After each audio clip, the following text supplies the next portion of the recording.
escuelas. Y entonces hemos perdido a los alumnos que abandonan la escuela por la movilidad geográfica propia que trae consigo la migración. Entonces no sabemos si estamos perdiendo el 30% de la población, el 40%, el 50% de la población, si al inicio el abandono es menor y al final de la educación básica es mayor. Todo eso lo ignoramos. Vamos a tratar de ir resolviendo esta limitación poco a poco, pero como ustedes saben, estudiar fuera de la escuela la cosa es bastante más caro y bastante más lento que tener a los niños todos juntos dentro de la escuela. El primer antecedente.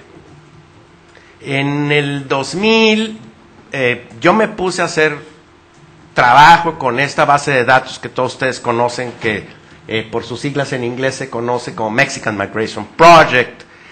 En esta indagación lo que saqué fue esto.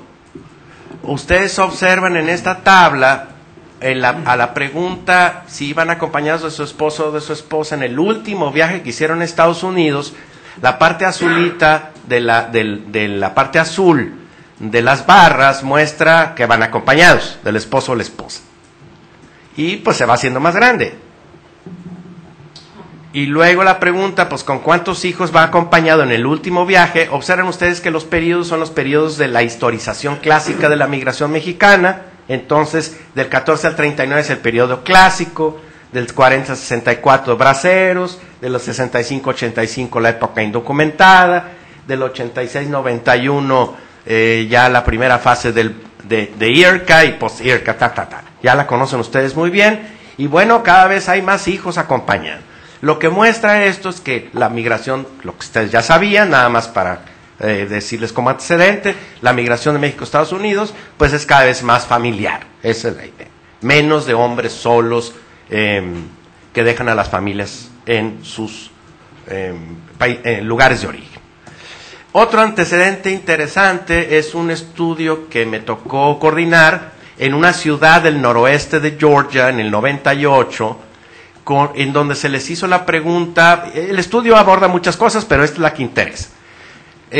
¿Piensan ustedes quedarse en Estados Unidos o piensan regresarse? Ese era, ¿no? Al cliente, que eran las autoridades de la ciudad, le interesaba mucho la pregunta, porque si, como dicen en Estados Unidos, piensan ser residentes permanentes, pues la visión de la ciudad cambia, y si son pájaros de paso, pues que bueno, pues que se vayan, ¿verdad? Esta respuesta la aprovechamos para el cliente. 78% piensan quedarse. Eso probablemente no resultó cierto porque la crisis actual está afectando la región, como en todo el país. Pero el 22% pensaba regresarse en los próximos 3 años. Ese 22 y la muestra no es de migrantes mexicanos en general, es de padres de familia mexicanos que tenían a sus hijos en las escuelas del distrito escolar de Dalton, Georgia. De suerte pues que pensaban regresarse con los hijos. Y luego un análisis que hizo Randall y Thor, 2 demógrafos de Los Ángeles, California, con datos del censo del 2000, que muestra que los hijos de madres mexicanas nacidos en Estados Unidos, 1 de cada 10 se encontraban en México. Ya habían nacido en Estados Unidos, hijos de madres mexicanas. Esto Randall lo enfatiza mucho porque, para darle la idea de las consecuencias del dato, es que lo que en Estados Unidos llaman el dropout, que siempre se dice que los niños latinos tienen mayor dropout que el resto de los sectores, probablemente está sobredimensionado, porque no hay dropout escolar, están en las escuelas de México estos niños, nacieron en Estados Unidos, probablemente iniciaron su escolaridad en Estados Unidos y ahora están en escuelas de México, y eso no es abandono escolar, es abandono del sistema escolar estadounidense, pero no del sistema escolar propiamente dicho. Y luego el ultimito dato que hace 15 días lo estuvimos discutiendo en un coloquio, Michael Fix y otros colegas. A mí me tocó ser el moderador de la mesa en donde presentó Michael Fix. Entonces la tabla es por sí sola leíble, habla pues de niños hijos de mexicanos de entre 0 y 18 años en Estados Unidos andan en 7 millones, calcula, ya son datos más recientes porque son bases de datos más recientes, no es el censo del 2000, y de entre esos tenemos a 6 millones que nacieron allá y más o menos 1 millón que nació en México. Eso es lo que tiene Estados Unidos, está hablando de un grupo muy numeroso. Michael Fix y su colaboradora afirman en esa ponencia lo que quizá no tenga tiempo de leer, porque ya llevo 15 minutos, pero lo que muestra aquí es que hay una cosa como paradójica, porque dice, es normal este 78% que está aquí, porque son niños chiquitos y luego sobre todo y hablan en sus casas español, estos son ELL, English Language Learners. No hay problema, son chiquitos, en su casa hablan español, algunos nacieron y otros son inclusive recent arrivals. Pero ¿qué pasa si ya están avanzados en la escuela?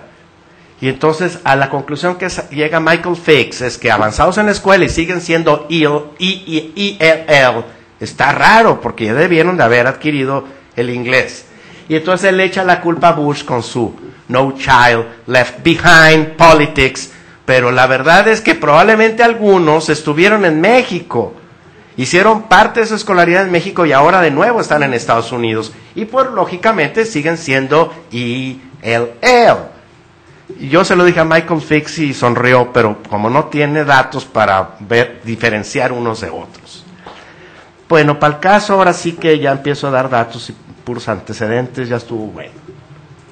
A ver.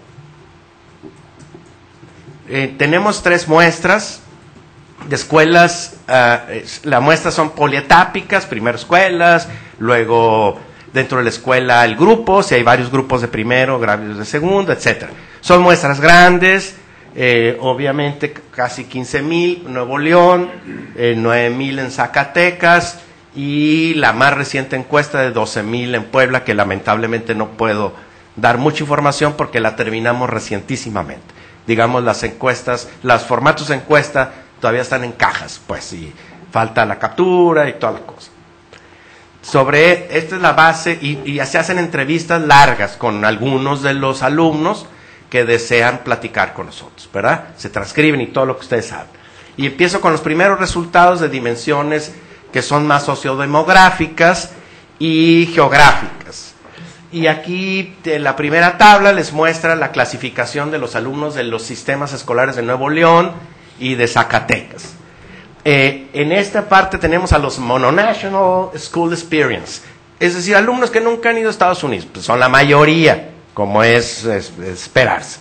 Es que casi el 97% de los alumnos de los 2 estados nunca han estado en Estados Unidos, pero algunos nacieron en Estados Unidos. Del orden del 0.7%. Son Mononational School Experience, pero nacieron en Estados Unidos. Y saben que son ciudadanos estadounidenses. Eso se los puedo decir porque yo he hecho muchas de las entrevistas. Está perfectamente claro que tienen las 2 nacionalidades. Un niño de 7, 8, 9, 10 años lo sabe. Es un recurso muy valioso para su futuro. 0.7, pues dicen es poquito, desde el punto de vista epidemiológico, ¿verdad? Pero recuerden ustedes que el sistema escolar mexicano es uno de los más grandes del mundo, como el de Estados Unidos, como el de la India, como el de China, son sistemas escolares enormes, de 22 millones de alumnos en primaria y secundaria. Entonces un 1% de 0.7 son muchos, anda del orden de 190,000, si esta fuera una muestra nacional, obviamente. Y estos son los que tienen Transnational School Experience, que brincar. Hay quienes que nosotros los catalogamos como Returned Migrants, porque nacieron en México, la mayor parte inicia su escolaridad acá, luego se van con sus papás, hacen parte de la escolaridad allá y regresan. Al regresar, pues son Returned Migrants. Pero otros que no son Returned Migrants, porque son International Migrants, typically International Migrants, porque nacieron en Estados Unidos, hicieron parte de su escolaridad allá y ahora están en México. Yo soy muy sensible a las categorías que los propios actores sociales definen, no a lo que los sociólogos, demógrafos y politólogos definen. Entonces, estos niños que nacieron en Chicago, hicieron 5 años de escolaridad en Chicago y ahora están en Jalpa, Zacatecas, ellos se consideran como migrantes internacionales, al revés, si ustedes gustan, porque el destino principal es más bien hacia Estados Unidos. El hecho de que sea atípico no los quita de ser, no porque sus padres hayan nacido en México, son returned migrants, ellos son international migrants. Y así se conciben ellos. De hecho, las narraciones de la parte de las entrevistas son muy bonitas porque no saben qué imaginarse de Jalpa, Zacatecas, estos niños a sus 11 años, porque toda su vida se hizo en Chicago. Entonces algunos dicen, yo pensé que era como un desierto donde había camellos y etcétera, porque no tienen la más mínima idea de cómo puede ser el lugar de origen, no el país, aquí el lugar de origen, y encuentran por primera vez a su abuela y todas estas cosas muy, muy bonitas. Todavía con dimensiones sociodemográficas y geográficas. Lo que muestra esta tabla es que no es un fenómeno rural, como muchos migrólogos podrían creer. Esta escolaridad transnacional se produce tanto en las ciudades, en las mismas proporciones, como en las zonas rurales. Y vale para Zacatecas y vale para Nuevo León. Quizás ya no va a valer para Puebla, porque el primer resultado es que los alumnos transnacionales que encontramos en Puebla están casi todos en una región que es la Mixteca poblana. Y no es, en el resto del estado no encontramos. Entonces, esto va a producir una diferencia. Por otro lado, quería aquí decirles que hay migrantes zacatecanos que se van a Texas, están allá con sus hijos, están estudiando y no regresan a Zacatecas. Regresan a la zona metropolitana de Monterrey. Esto es algo que hemos venido estudiando Rubén Hernández León y un servidor desde los años 80. El retorno de estos migrantes zacatecanos, potosinos, etcétera, es a la zona metropolitana de Monterrey. Y eso hace que, por eso encontremos alumnos transnacionales de origen rural, pero ahora en las escuelas urbanas. Todavía con estas dimensiones, les doy datos respecto de la distribución geográfica de los alumnos transnacionales en las escuelas.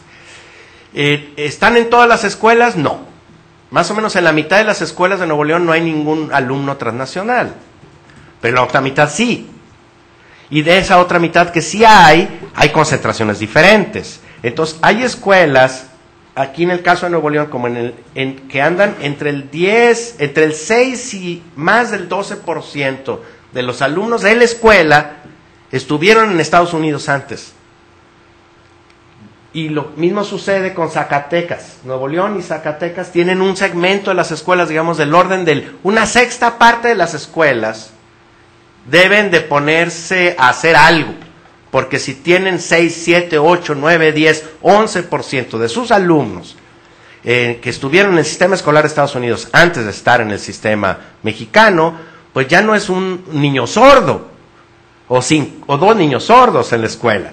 Ya tengo un 10% de niños sordos, entonces tengo que hacer algo porque es un fenómeno que está afectando la dinámica propia del establecimiento escolar. Esa es más o menos la proporción y distribución que hay. Me estoy saltando todo esto porque les dije que como un platillo. Lo muy importante de aquí es lo que planteaba. El alumno sabe más inglés que español. Sabe español porque sus papás le hablaban español, pero sabe español doméstico, no sabe español académico. El alumno sabe cuándo es el Thanksgiving Day, pero no sabe nada de Benito Juárez. En su vida había oído de Benito Juárez. Esta es la cosa más experiencial. Y si son 8 años de escolaridad allá, contando el kinder, y llega a tercero de secundaria aquí, eso es portentoso, porque hay discontinuidades curriculares, discontinuidades simbólicas y otro tipo de elementos que no voy a poder tocar en la presentación. ¿Dónde estuvieron estudiando? Pues everywhere, dirían los de Estados Unidos, everywhere. a mí me gusta mucho esa tabla, porque la otra es de que New Destinations and Old Destinations, American Gate, no sé qué. No. ¿Dónde estaban? Y creo que no la hice bien porque la hice yo, porque yo recuerdo un niño que entrevisté que estuvo en Alaska y no aparece ahí. Es uno que estuvo estudiando en Alaska, 3 años. Entonces, por ahí se me perdió en la base de datos, pero ustedes se dan cuenta que han estado en todas partes de Estados Unidos. Claro, en proporciones mucho mayores en California y en Texas.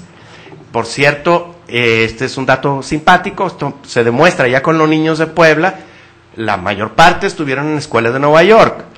En Nuevo León, la mayor parte en escuelas de Texas, y Zacatecas, la mayor parte en California. La dispersión de los niños zacatecanos es muy superior a las de Nuevo León y a las de Puebla. Quiere decir que son migrantes que conocen todo el país muy bien o varias partes del país. Los zacatecanos son migrantes experimentadísimos, como ustedes ya lo saben. Luego, el asunto de la dispersión de la familia. La conclusión aquí, nomás les puse la tabla de si el papá sigue en Estados Unidos mientras el niño está en la escuela en México. El asunto es muy interesante porque en las proporciones del papá allá con hijo acá es mucho mayor en alumnos transnacionales que con los alumnos que nunca han salido del país. Ya está. Pero si el alumno transnacional nació en Estados Unidos y ahora está en una escuela de Fresnillo, Zacatecas, es muy superior la proporción de padres allá, pero no de madres. La tabla ahí no la puse. Pero sí de hermanos, sí de abuelos. La madre no deja a los hijos. Los hijos están en el país en donde esté la madre. Ahora, esto me lo brinco también, porque algunas madres regresan forzadamente.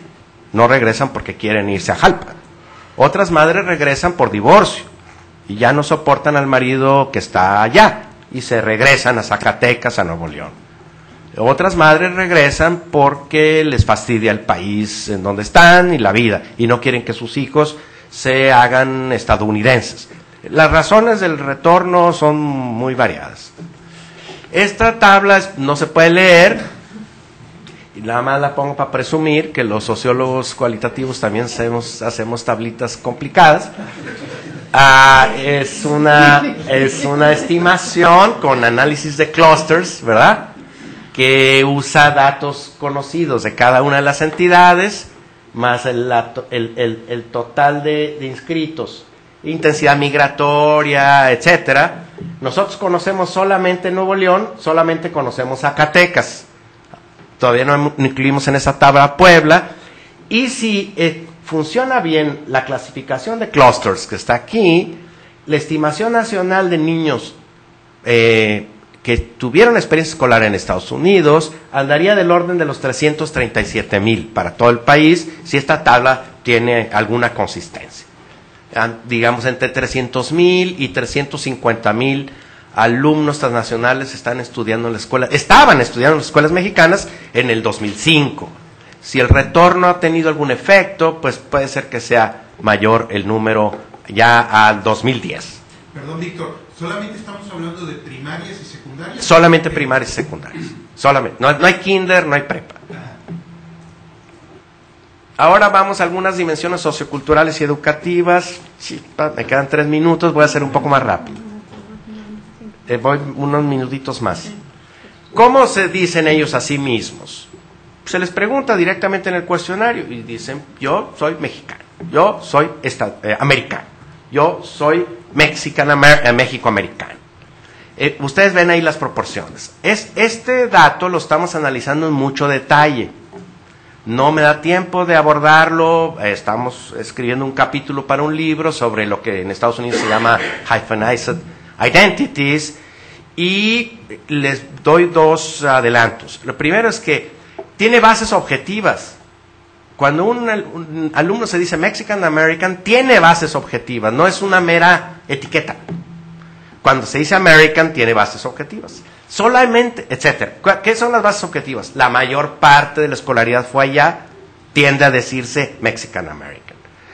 Él dice que su primera lengua es el inglés, tienden a decirse Mexican Americans o Americans, y así sucesivamente. Esas son bases objetivas.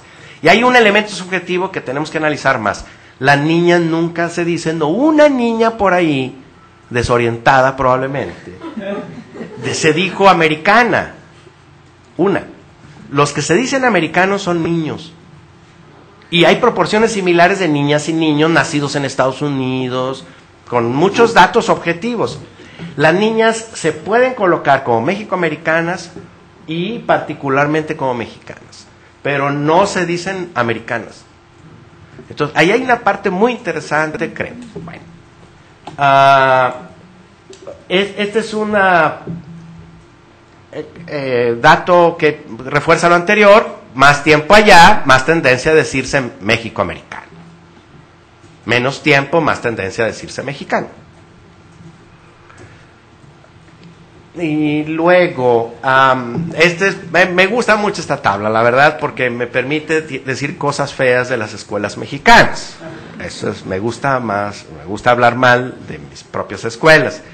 Es más fácil que las escuelas de Estados Unidos, según los testimonios de los alumnos, pueden estar hablando español en cualquier momento, inclusive en el salón, que en México estar hablando inglés. Entonces, quiere decir que las escuelas de Estados Unidos desarrollaron una tolerancia, al menos, a la diversidad lingüística, y que las escuelas de México siguen siendo intolerantes, pues no a la diversidad, porque es nada más una lengua diferente.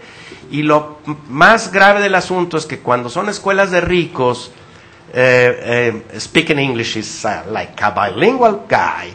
Y cuando uno está pobre en escuelas públicas, speaking English is like a traidor a la patria. Una cosa así que tendremos que ir poco a poco modificando en las políticas educativas escolares de México. Esta tabla les muestra cómo los que nacieron en Estados Unidos tienen trayectorias escolares más fragmentadas. Los que nacieron en México tienen trayectorias escolares menos fragmentadas. ¿Cuál es la mayor fragmentación? Cuando un alumno parte del año escolar está en México y parte está en Estados Unidos cada año, todos los años. Esa es la fragmentación mayor. Pero le pusimos fragmentación a partir de 3 cruces. 3. Empezó en México, fue a Estados Unidos, está en México. Empezó en Estados Unidos, está y se regresa. 4 veces. Esa es alta fragmentación. Y poca fragmentación es nada más un cambio. Es un solo cambio de sistema escolar. Y entonces los que nacen en Estados Unidos es natural, tienen mayor fragmentación escolar porque como tienen la nacionalidad, se pueden mover entre los dos países con mucha mayor facilidad.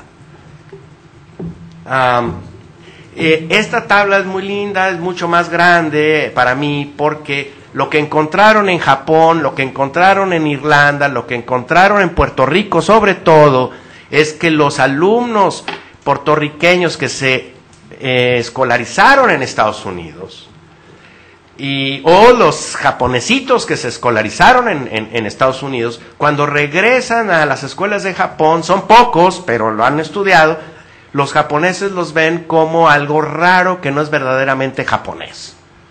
Los pobres puertorriqueños realmente, todos los estudios que son etnográficos, son rechazados por los puertorriqueños de verdad. Y son juzgados también un poco de una manera moral, porque si vienen de Estados Unidos, entonces tienen una moral relajada y otro tipo de valorizaciones. En el caso de Zacatecas, porque esta es una muestra solamente de Zacatecas, muy grande, porque son todos los niños que nunca han estado en Estados Unidos, ellos narran cómo perciben a los niños que han estado en Estados Unidos. La mitad, como ustedes observan, no los conocen, entonces ellos no pueden narrar, pero la otra mitad sí los conoce. Entonces dice, son igual que nosotros, hablan un poco pocho, se visten un poco diferente, pero son como nosotros.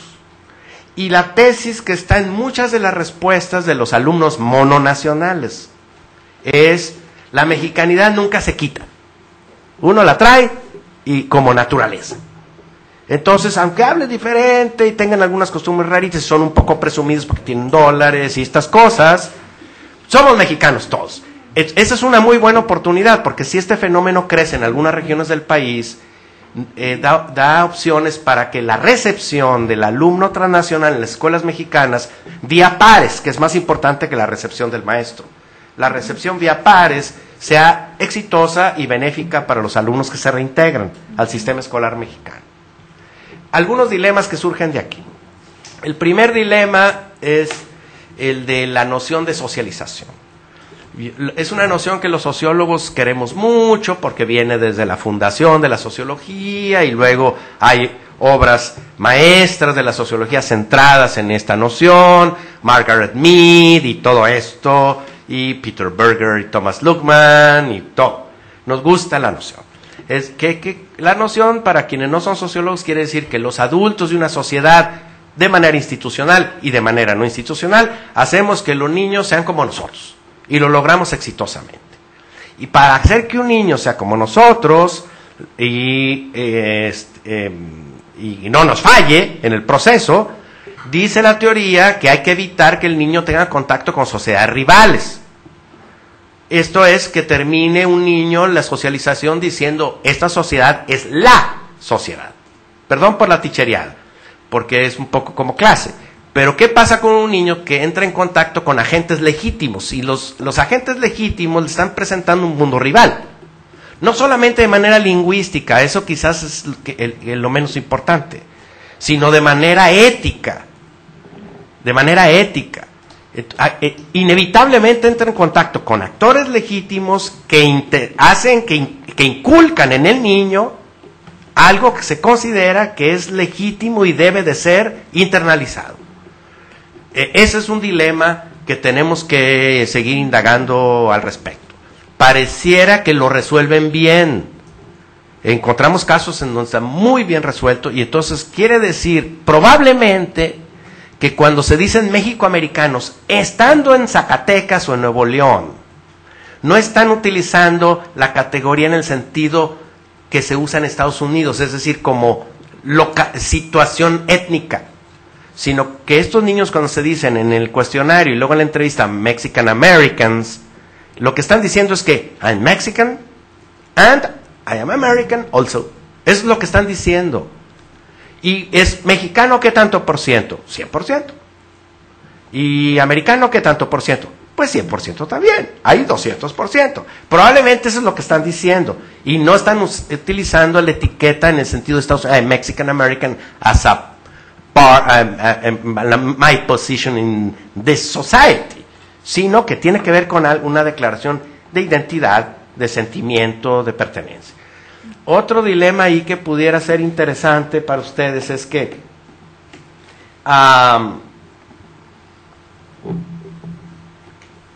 no, me lo brinco y es que ya me siento un poco presionado con el tiempo. Ya, este otro dilema, el de la ciudadanía. Mi querida amiga Ángela Valenzuela de UT Austin dice, bueno, estamos produciendo ciudadanos, una ciudadanía sustraída, porque la escuela mexicana no prepara para actuar como ciudadano en Estados Unidos, pero ni por asomo. La escuela estadounidense no lo prepara para actuar como ciudadano en México, pero ni por asomo. O sea, en ninguno de los casos. Entonces, ¿qué pasa con estos niños? Pues probablemente van a ser ciudadanos, de por sí no formamos bien ciudadanos cuando somos mononacionales.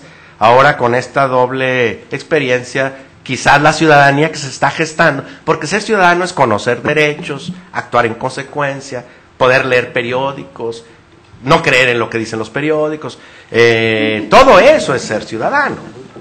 Y no sé qué se esté produciendo aquí. Es un dilema interesante. Y luego ya dilemas de orden, si la ciudadanía es lealtad y sentido de pertenencia, cuál es la comunidad imaginaria de un niño, un norteamericano por nacimiento, y que ahora se está educando en las escuelas de México, al tiempo que piensa que su futuro laboral será en Estados Unidos.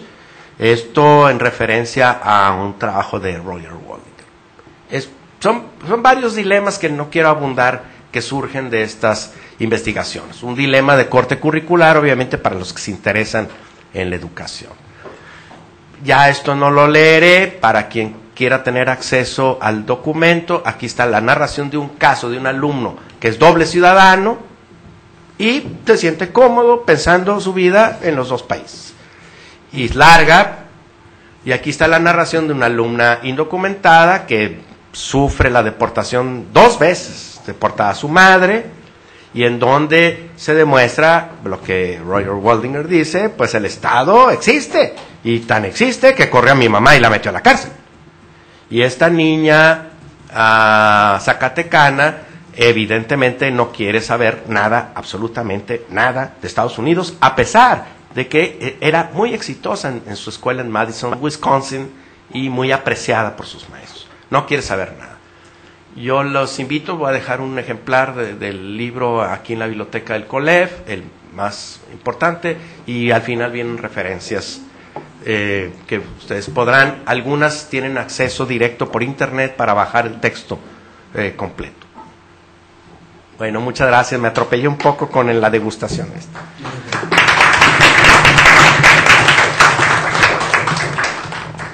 Muchas gracias, Víctor, muy amable por presentarnos tu trabajo, además sobre todo a los dos el esfuerzo de hacer la síntesis de investigaciones tan amplias, siempre es un reto enorme.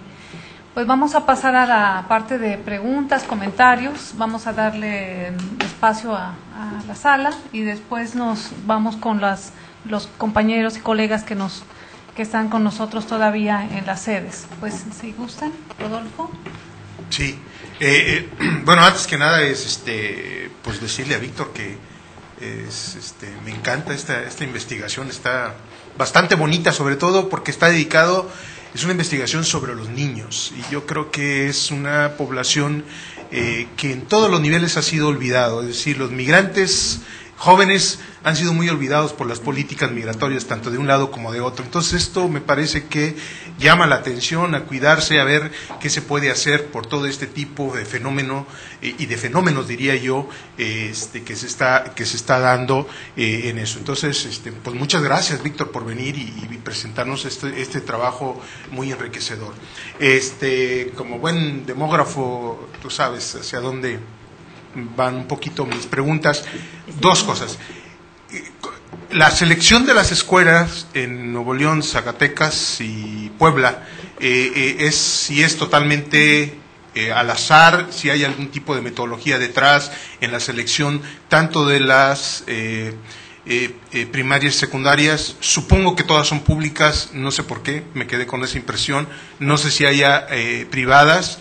Y que de alguna manera tienen ya cierto tipo, no sé si lo han hecho, si han hecho algunas encuestas en escuelas privadas y si tienen algunas diferencias, cuáles serían. Y por el otro, nada más, yo supongo también que también te la has hecho la misma pregunta y que a lo mejor has hecho por ahí algún tipo de entrevistas. ¿Qué pasaría si entrevistamos a esos niños transnacionales, por así llamarlos, pero del lado de Estados Unidos y no del lado mexicano? Nada más con eso. Muchas gracias, Rodolfo. ¿Alguien más aquí en la sala? ¿Carmen?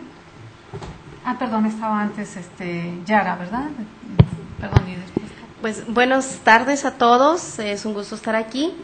Mi nombre es Yara Amparo López y yo soy la coordinadora estatal del Programa Binacional de Educación Migrante aquí en el estado de Baja California.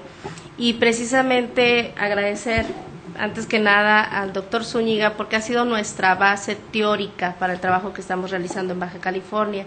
Del pasado octubre a diciembre estuvimos capacitando a 69 escuelas en el estado y a 266 maestros en todas las modalidades de la estructura académica, desde coordinadores educativos, asesores técnicos, directores, supervisores, porque tenemos un proyecto que estamos trabajando cómo funciona o cómo se integran los niños transnacionales provenientes de Estados Unidos a las escuelas del estado de Baja California.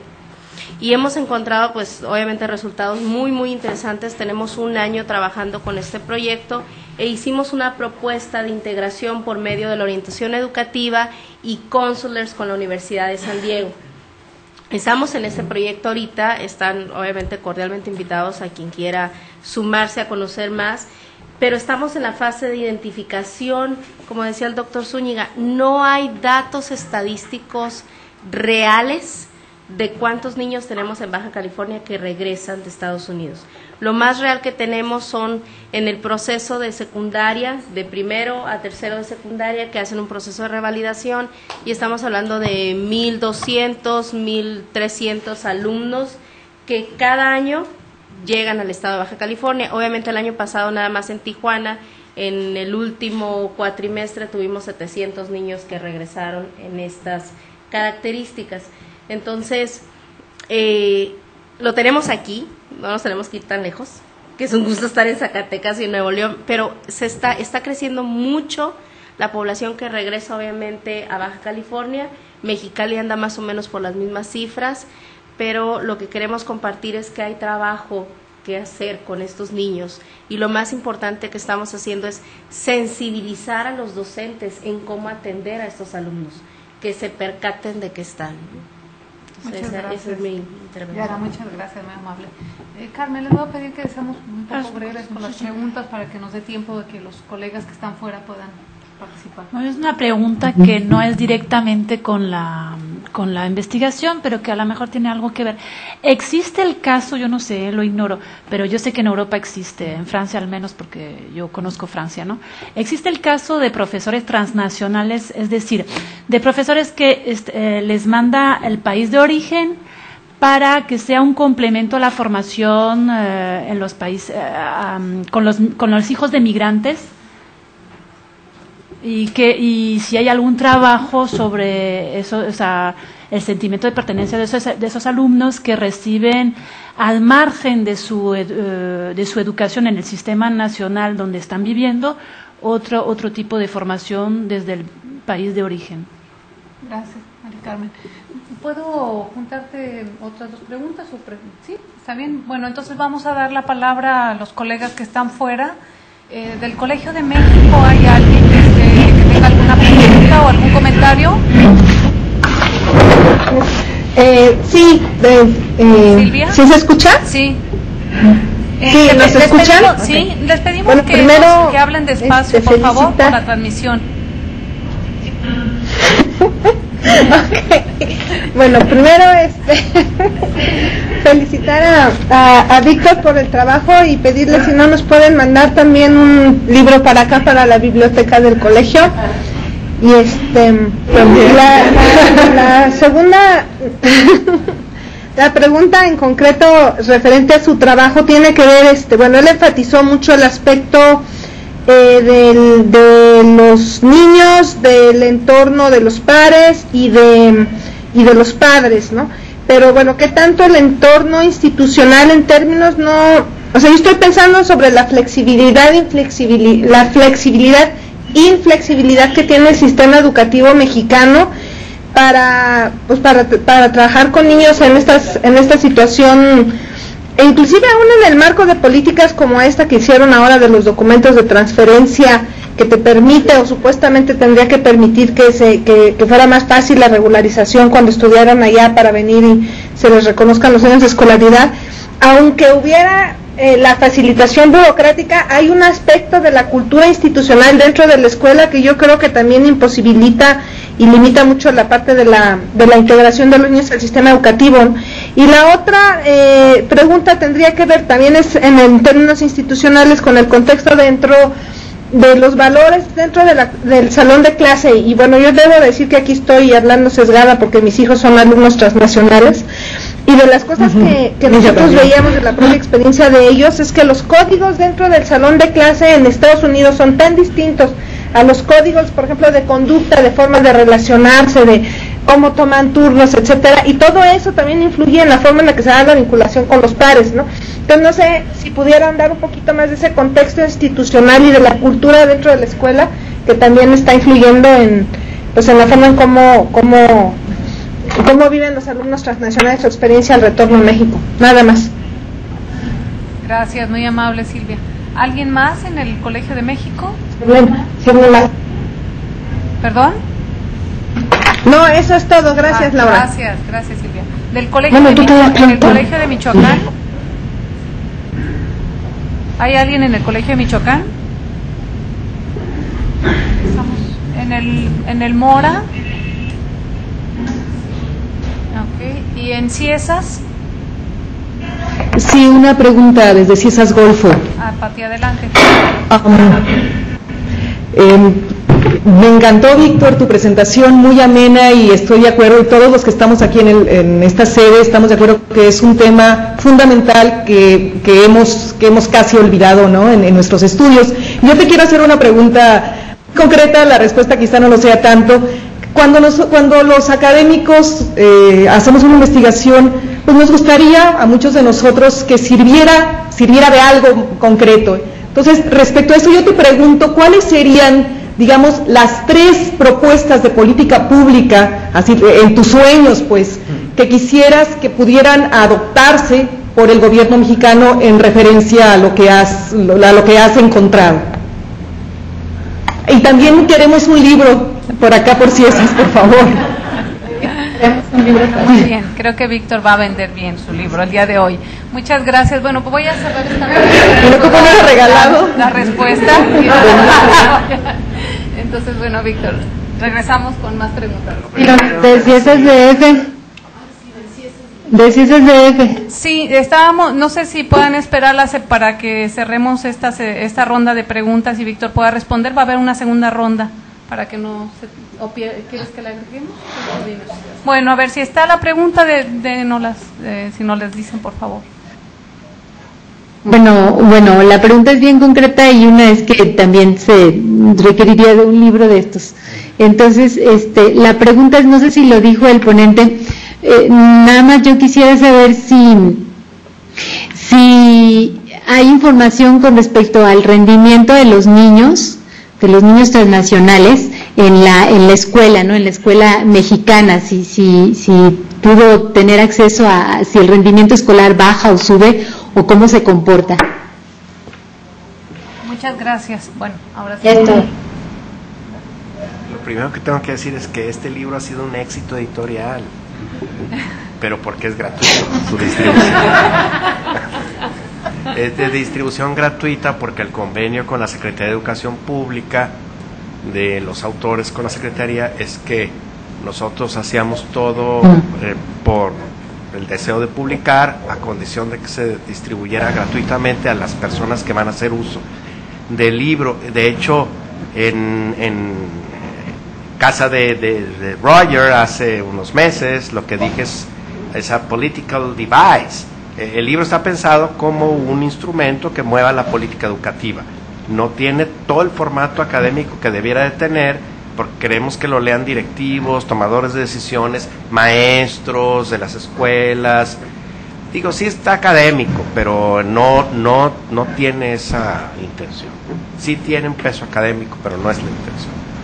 Bueno, yo quisiera primero decir que son muestras representativas al azar, pero guardando el cuidado de que estén representados algunos segmentos que, si fuera el puro azar simple, Rodolfo, en el caso de Nuevo León hubiesen caído puras escuelas de la zona metropolitana de Monterrey. Entonces, por eso hay una cuota de rurales, para guardar cierta representatividad, dada la concentración tan altísima de la población que hay en Nuevo León, en la zona metropolitana de Monterrey.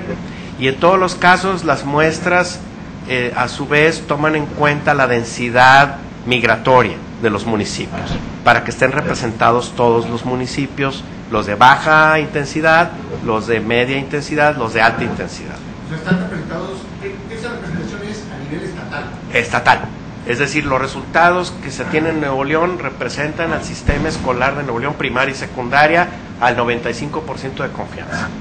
Es polietápica, como tú sabes, porque llegan a la escuela, y si hay 3 salones de primer grado, entonces elige, ya se les designa cuál es el salón. Bueno, entonces hay todo el sistema, público o privado, no importa, todo el sistema, todas las primarias de Nuevo León, todas las primarias Zacatecas. Es muy interesante decirles que el fenómeno de transnacionalidad escolar es más alto en las privadas, pero estos niños nacieron en Austin mientras su padre estaba haciendo una especialidad en algo, o en Galveston, Texas. En esos lugares nacen y estudian allá y contestan, es que mi papá está estudiando medicina, pediatría, no sé qué. ese tipo de alumnos logramos. Yo hice la encuesta en las preparatorias de la universidad donde yo trabajo, que es la UDEM. La pregunta ¿dónde nacieron? Por primera vez. Es una preparatoria de alto costo, de una universidad privada de alto costo, y el dato es el 9% de los alumnos de las preparatorias de la UDEM nacieron en Estados Unidos, con padres mexicanos. 9% es una proporción altísima, y el 1% nació en otro país, diferente a México y a Estados Unidos. Entonces hay una, digamos, una internacionalización aquí de las clases medias altas y altas de, al menos de Monterrey, no sé si de todo el país. Bueno, esto respecto a, se hicieron entrevistas en Estados Unidos, el estudio empezó a imaginarse en Georgia, entonces no me puedo detener, sí sabemos qué dicen los alumnos mexicanos estando en Estados Unidos, pero esos ya son publicaciones del 99, 2000, 2001, 2002, que con todo gusto compartiré. Yo me dediqué más a esto. El típico caso sigue siendo, el alumno llega con sus padres, el niño llega con sus padres a Estados Unidos y le dicen, nos vamos a quedar a vivir aquí. Y entonces el problema es pasar de la sociedad de origen a la sociedad de destino. Eso sigue siendo el gran fenómeno. Esto que yo presento no es la tendencia, no. La tendencia es el país de destino se llama Estados Unidos y los padres se van a quedar ahí. Esa es la gran tendencia. Y el niño tiene que asimilarse al menos fragmentadamente.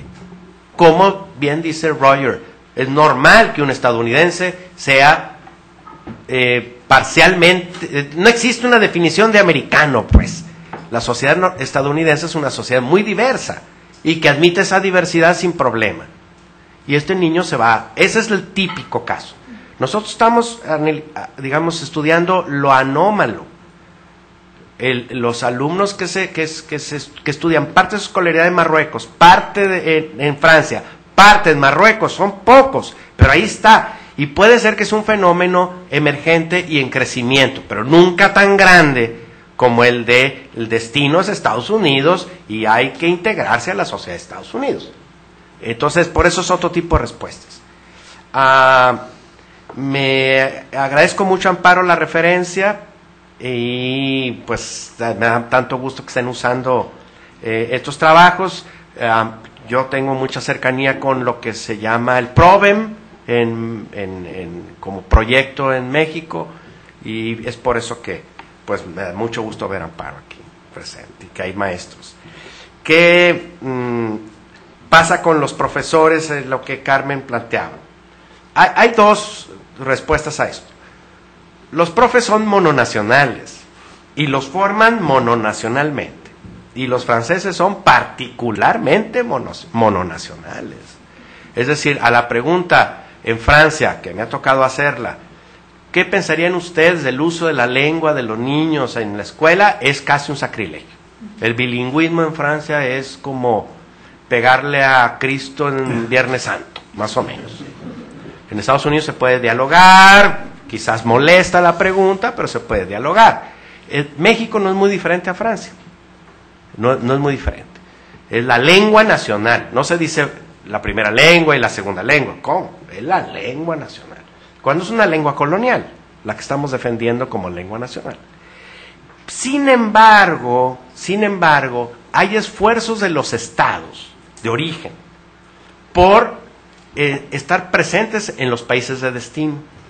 Nosotros visitamos una escuela en Cork, Irlanda, en donde hay maestros polacos atendiendo en la tarde a los niños polacos, bajo la premisa de que estos niños que están en las escuelas de Irlanda van a regresar a Polonia, entonces no quieren que pierda su sentimiento de pertenencia, ni la lengua, ni nada.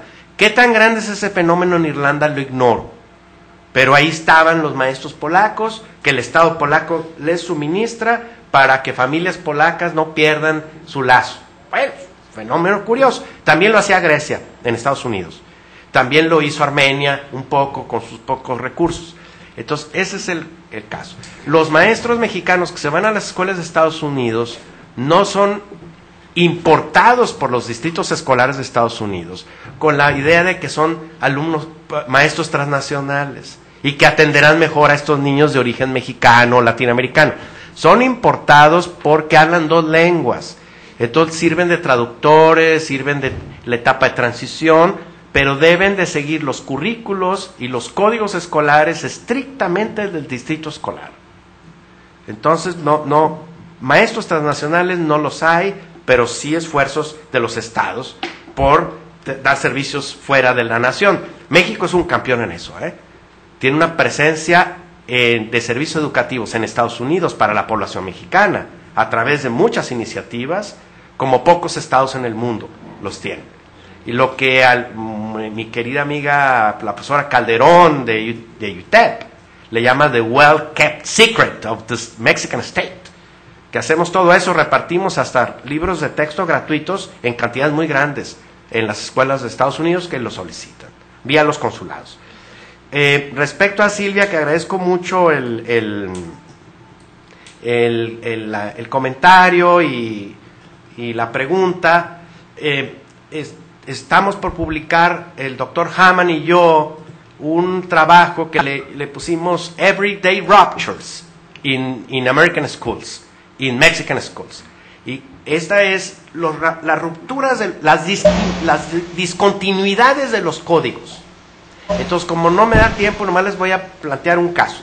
La niña estuvo en Athens, Georgia, en las escuelas, y fue definida en Athens, Georgia, como gifted student. Muy bien. Y regresa a Fresnillo. Y ahí es planteada por el maestro y la directora como niña problemática. Entonces, ¿qué pasó? ¿Por qué de gifted student pasa a niña problemática? Porque en Estados Unidos dar la opinión, opinar, es muy bueno, es muy valorado por la escuela. En México opinar, sobre todo opinar en contra de lo que está diciendo el profesor, pues no es una cosa muy buena.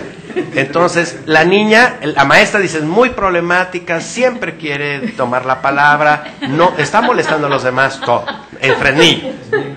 Y entonces la niña en la entrevista dice, yo no sé qué les pasa aquí, porque yo opino y no les parece bien, y allá a mí me premiaban y me dieron una beca. Eso es impresionantemente, y son muchos elementos de estos de las rupturas cotidianas en un contexto escolar al otro. En todo caso, yo necesito más tiempo para enfatizar. Tenemos que tomar en cuenta que cuando decimos escuela, no estamos hablando del mismo animal. La escuela en Estados Unidos es una cosa, son muchas cosas, porque en Estados Unidos es un sistema escolar tan descentralizado. Cuando estamos hablando de la escuela en Chile es otra cosa, estamos hablando de la escuela en Rusia, supongo, no lo conozco, la escuela en Francia es otra cosa, son animales de diferente especie con fines estatales y nacionales similares. Gracias a Patti por su comentario, y sí tengo respuestas, no solamente 3, tengo como 15, y que se las alcanzo a decir como escopeta a los secretarios de educación de los estados. El primer punto tiene que ver con la formación de los maestros. Y la formación de los maestros, hay 2 aspectos. El tratar de mostrarles que hay alumnos que van a tener su vida futura en Estados Unidos y que la escuela mexicana debe de servirlos a ellos en su futuro. Estos maestros a su vez tienen que conocer el sistema escolar de Estados Unidos, un poco. En México desconocemos, ignoramos cómo es el sistema escolar de Estados Unidos. Ya propusimos diplomados para que maestros de las zonas de mayor densidad migratoria conozcan algo del sistema escolar de Estados Unidos y para crear los vínculos con la escolaridad previa de. Luego tiene que ver con maestros que hablen inglés. Esta es una que se liga a una segunda propuesta que en Zacatecas probablemente va a funcionar. Por primera vez en la historia de nuestro país habrá salones de transición en donde toda la enseñanza será en inglés durante un año y que le permita al alumno transitar al español académico. Otra propuesta muy importante tiene que ver con los padres.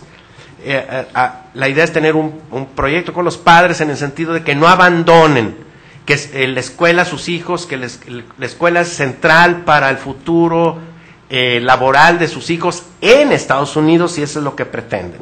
Entonces son propuestas así muy concretitas que conducirían a acciones de política educativa prácticamente inmediata cuando es bien recibido por los secretarios de Educación de los estados, y con gusto haré llegar el libro. Y finalmente, respecto al rendimiento, no tenemos una medición correcta del rendimiento, tenemos una autodefinición del rendimiento. El alumno nos dice qué tal le iba en las escuelas de Estados Unidos y nos dice muy bien, bien, regular, de a tiro mal. Y luego, ¿cómo te está yendo en las escuelas de México? Igual, muy bien a mal. Entonces, yo sé que para los que son muy estudiosos de las escuelas, hay que desconfiar de la declaración del alumno. Pues yo no soy tan estudioso de las escuelas, soy más estudioso de los migrantes. Yo sí confío. Si un alumno me dice a mí en una encuesta, me estaba yendo muy bien en las escuelas de Estados Unidos, para mí es que su aprovechamiento iba perfectamente, que sacaba muy buenas calificaciones, eso quiere decir. ¿Por qué nos va a estar engañando si nosotros no somos evaluadores, ni le vamos a dar una beca? Porque si hay alumnos que dicen, nos fue muy mal. Y luego se les pregunta en inglés te fue muy mal, en matemáticas te fue muy mal, ¿en qué otra área te fue muy mal?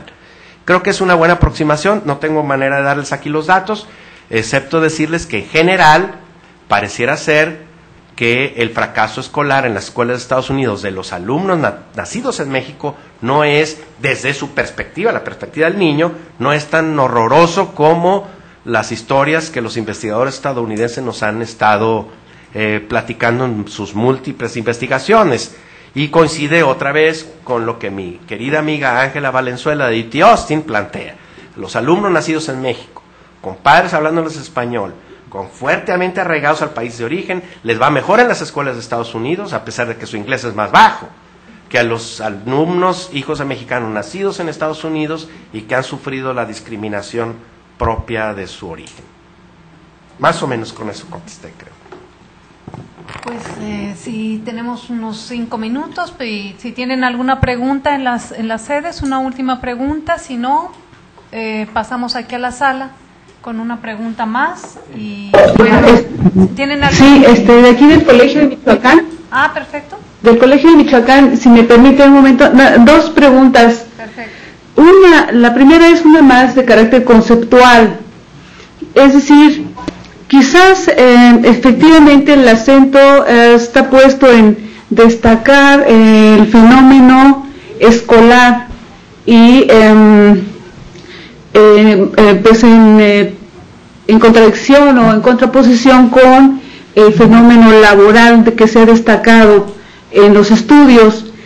Pero la pregunta es cómo y desde dónde se está proponiendo construir esta noción de alumnos transnacionales.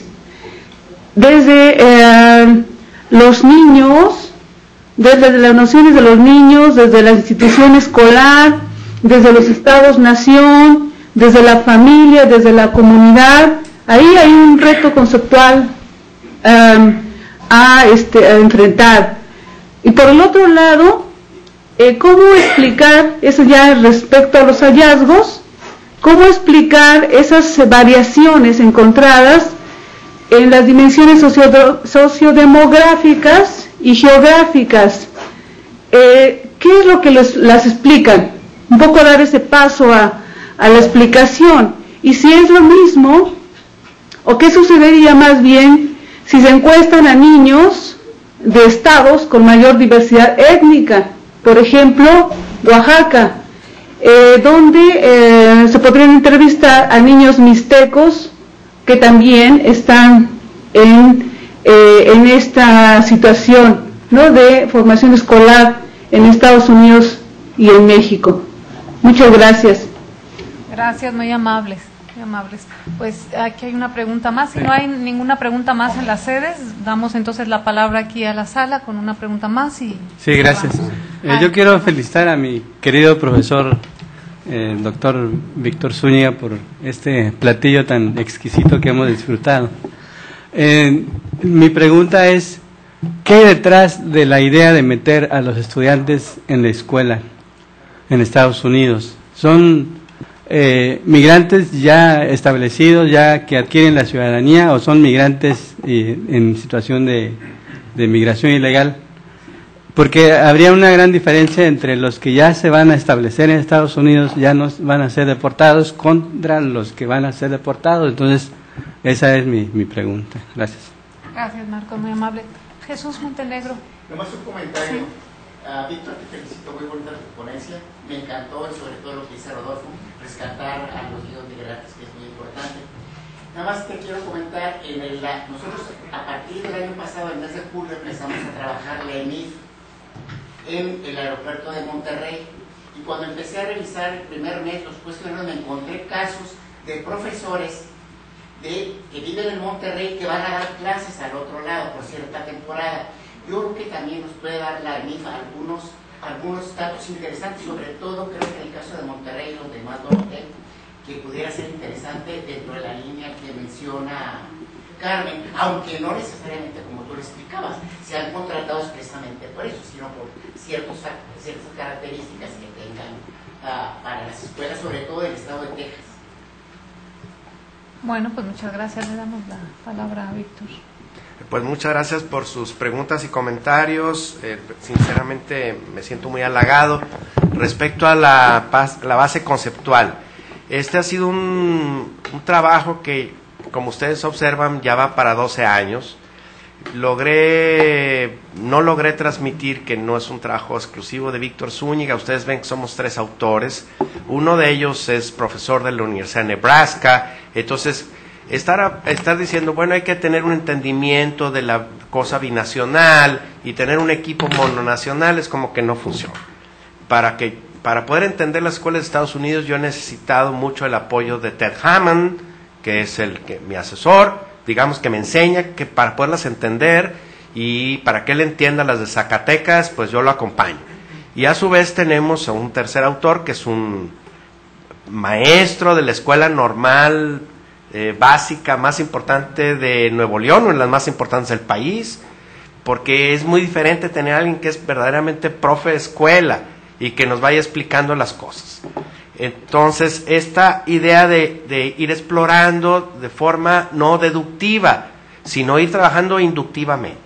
Entonces, la noción de alumno transnacional viene, primero al principio decíamos, la escuela influye allá, la escuela inculca acá, la escuela vuelve a inculcar allá. Entonces, se está gestando esto que puede llamarse binacionalidad por efecto de la escuela. Es la primera base de la noción de transnacionalidad, que es el poder simbólico de la institución escolar, se ejerce sobre el menor. Ahora que hemos seguido explorando, si hay una parte también subjetiva, los alumnos que más tiempo han pasado en ambos sistemas se empiezan a concebir a sí mismos, como lo mostré en la presentación, de alguna suerte como parte pertenecen a las dos sociedades, se sienten cómodos en las dos y se mueven algunos muy bien en las dos. Los maestros mexicanos no se dan cuenta, como se apellidan Rodríguez y son morenitos chaparritos como yo y dicen malas palabras como cualquier niño mexicano, no lo notan, pero ellos en sí mismos sí lo sienten. No lo notan, en muchas escuelas son invisibles estos niños. La misma maestra, cuando uno entra al salón a preguntar, oiga, ¿que hay algún niño que ha estado en Estados Unidos estudiando? Dice, no hay ninguno. Y salen 2, que además hablan inglés, pero fluidamente, mejor que español. Y la misma maestra los ve como una sorpresa para ella misma. Quiere decir que hablan el español exactamente como un zacatecano. Y no lo nota la maestra. En fin, ahí me quedo yo con esto de que sí hay una especie de binacionalidad. Bueno, quizás esto de trans es un poco raro, ¿verdad? Como una especie de binacionalidad. Recuerden ustedes que la multinacionalidad era casi monopolio de los hijos de diplomáticos hasta hace 30 años.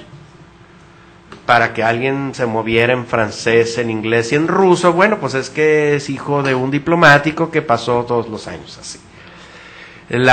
moverse de un país a otro es carísimo, instalarse carísimo. ¿Cómo hoy día hay miembros de las clases trabajadoras que están viviendo esas experiencias que los hijos de diplomáticos tenían, siguen teniendo? Pues es un efecto precisamente de la globalización de la mano de obra que se está moviendo buscando oportunidades para evitar que la fragilidad en la que se encuentran los lleve a la ruina.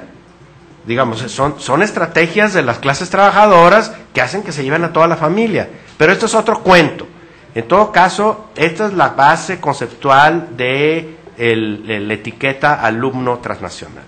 Y tiene toda la razón la maestra, no es lo mismo Zacatecas y Nuevo León que Puebla. Lamentablemente no tengo los datos para mostrarles. Parece ser que los niños nacieron en Nueva York, se escolarizaron un buen tiempo en Nueva York, pero en sus casas en Nueva York hablaban mixteco. Y están entrando a las escuelas de Izúcar de Matamoros, en Puebla, en donde la lengua dominante es el castellano. Yo quisiera que me inviten otra vez al COLEF, un año, para plantearles qué está pasando con estos niños hijos de mixtecos, pero neoyorquino mixtecos, ¿verdad?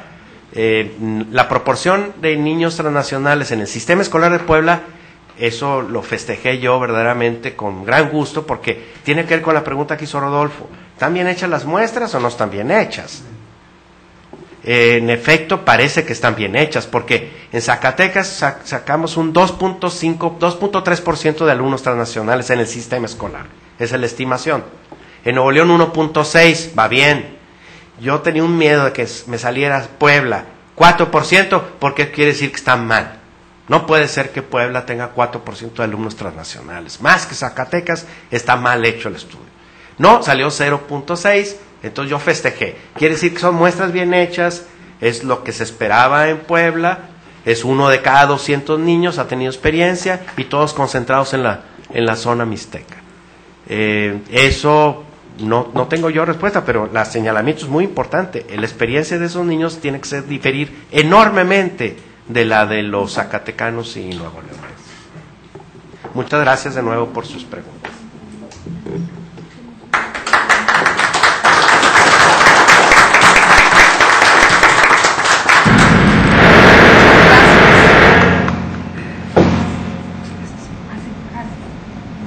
Muchas gracias, pues, Víctor. Enorme gusto haberte tenido aquí. Gracias por la conferencia y por la segunda parte de la conferencia, que siempre resulta de las preguntas y los comentarios, ¿no?, donde se amplía realmente la presentación. Les damos las gracias a los colegas que nos acompañan en las sedes coorganizadoras del seminario, a Silvia, a Patricia, les decimos gracias. Anunciamos que el seminario, pues como les decía yo al principio, es un ciclo que constará de 9 sesiones. Esta es la primera sesión de esas 9. Parte de estas sesiones se van a realizar en las instituciones colaboradoras, en cada una de las sedes. Entonces, en distintos momentos nos estaremos moviendo y ya nos tocará a nosotros estar por videoconferencia y a nuestros colegas transmitiendo en vivo desde su sede.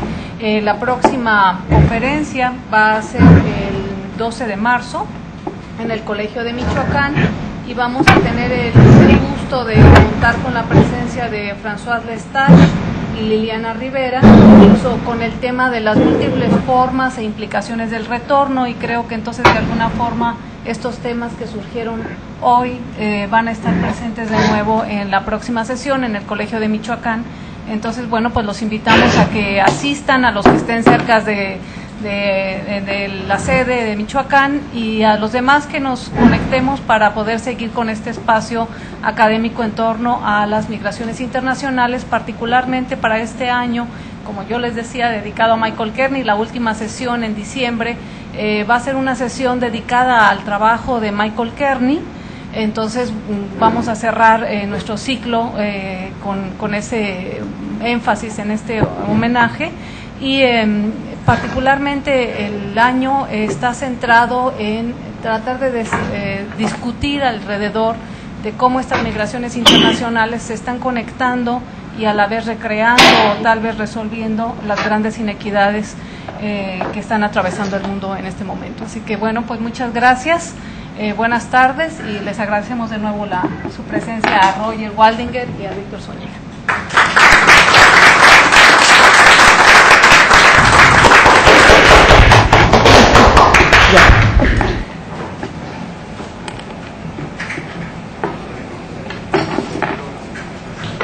Muchas gracias. No, de nada. Igualmente.